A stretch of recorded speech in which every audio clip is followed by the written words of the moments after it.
اللهم صل وسلم وبارك على سيدنا محمد وعلى اله وصحبه وسلم. النهارده اعمل لكم طريقه عمل الكبسه السعودي بطريقه سهله جدا ومميزه، والريحه تجيبك من اخر الشارع. مكونات عباره عن، طبعا دي لحمه ملبسه حوالي نص كيلو بالشكل ده. ومعايا بصل جوانح، والبهارات بتاعتي اللي هحطها على اللحمه: فلفل اسمر، عود قرفه ولا قراوه. الحله سخنه جدا. حطيت اللحمه تاخد صدمه كده، وحطيت البهارات بتاعتي، ولما اتشوحت معايا ونشفت كده المية اللي فيها، ورحت حط عليها معلقة سمنة بلدي.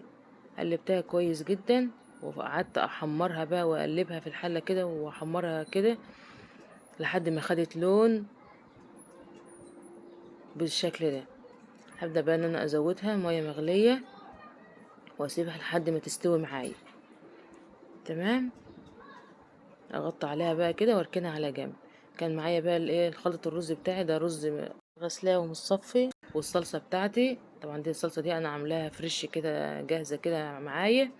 ومعايا بسلة كنت مفرزاها، والبهارات بتاعتي الجامدة المتينة اللي هتخلي طعم الكبسة روعة، عبارة عن كركم، بهارات كبسة، معلقة كبيرة بهارات لحمة، فلفل اسمر، جنزبيل، ملح، معلقة ملح كبيرة، وثلاث حبايات ليمون عشان اطبق بقى الخلطة بتاعتي الجامدة المتينة دي. طبعا ده الرز ده انا غسلاه ومنقوع، كنت غسلاه ومصفياه يعني.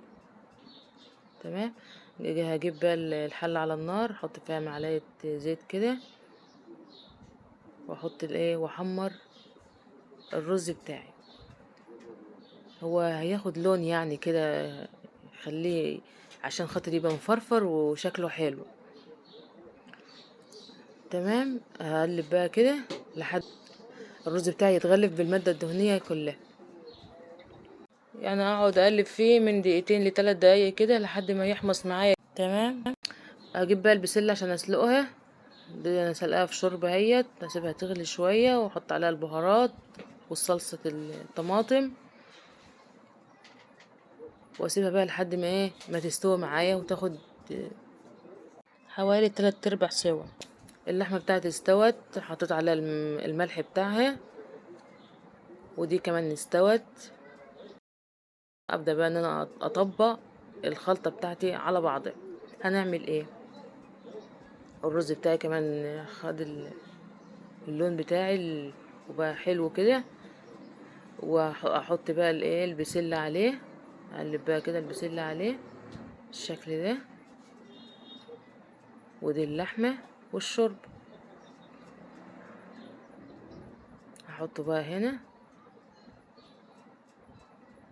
واقلب كده كويس.